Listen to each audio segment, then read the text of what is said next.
Salam alaikum la famille, salam alaikum l'équipe, bonjour à tous les supporters du football et de l'équipe nationale algérienne. Donc les amis, sujet de la vidéo, le match Algérie-Cameroun qui a eu lieu à Tchaker sous le score de 2-1 en faveur du Cameroun. Je vais vous raconter pourquoi je fais cette vidéo.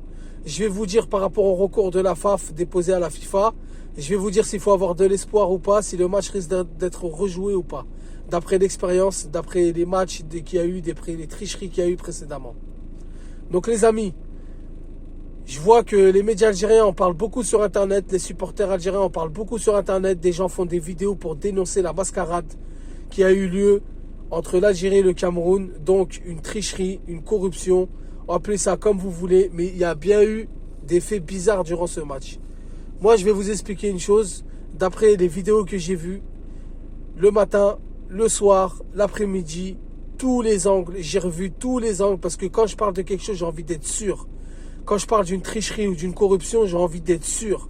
J'ai pas envie de dire pour dire, sous la colère ou sous l'effet de la passion, etc. Donc, après avoir vu à maintes reprises le but refusé d'Islam Slimani, le premier, il est hors-jeu, les amis.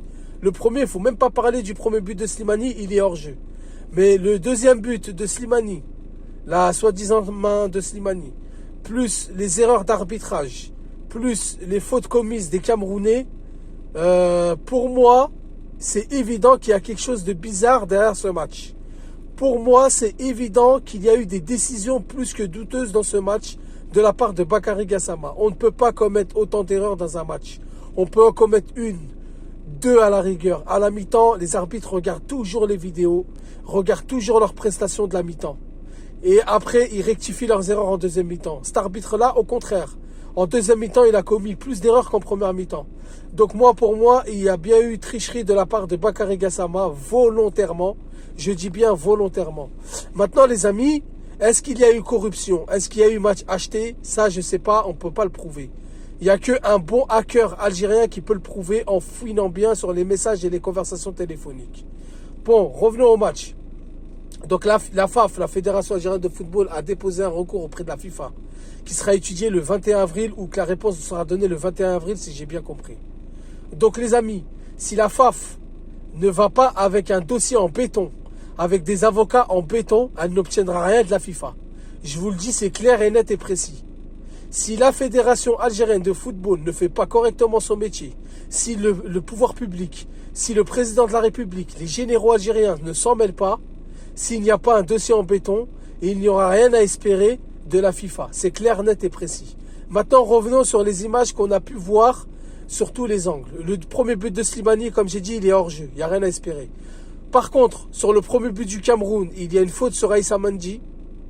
Sur Slimani, le deuxième but, il est valable à 100%. Où est la VAR à ce moment-là? On se point d'interrogation. J'ai entendu dire que c'est les Algériens qui donnaient les images, qui ont boycotté. C'est les Algériens qu'il faut s'en prendre à eux-mêmes. C'est les Algériens qui ont fauté. Mais les amis, dans la VAR, ça se passe pas comme ça. Pour ceux qui connaissent le football, ça se passe pas comme ça.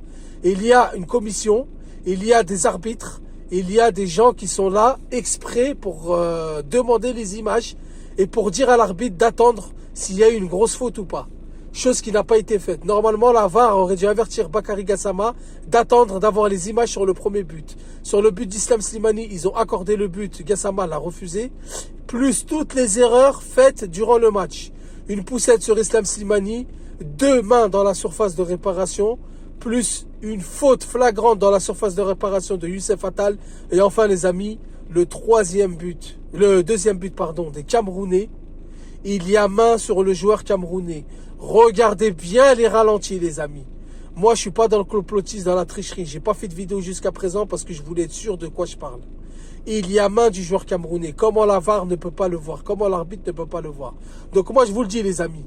L'espoir viendra seulement si la FAF débarque là-bas avec un dossier solide, plus que solide. Parce que pour prouver qu'il y a eu corruption, ça va être très dur. Mais les erreurs d'arbitre, ils sont flagrantes à de nombreuses reprises. Et ça pourrait faire basculer le match en notre faveur. Voilà les amis, j'espère que ça vous a plu, j'espère que ça vous a convaincu. N'hésitez pas à liker, n'hésitez pas à mettre des pouces bleus, à laisser des commentaires pour dire ce que vous en pensez. Sur ce, je vous dis salam salam, que la paix soit sur vous.